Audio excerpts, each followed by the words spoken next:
জিয়াউর রহমান না থাকলে জামাত ইসলামের জন্ম হতো না। বাংলাদেশের মাটিতে জামাত ইসলাম রাজনীতি করতে পারত।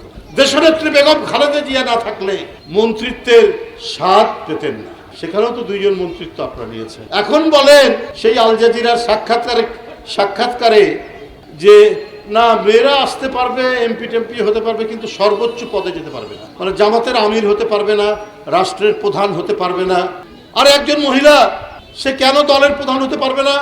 আপনারা যে দলটির সাথে ঐক্য করে মন্ত্রী হলেন, 2 জন মন্ত্রী হলেন, সেই দল বিএনপি, তার চেয়ারপারসন ছিলেন একজন মহিলা, তার আন্ডারে আপনারা মন্ত্রিত্ব করেছেন।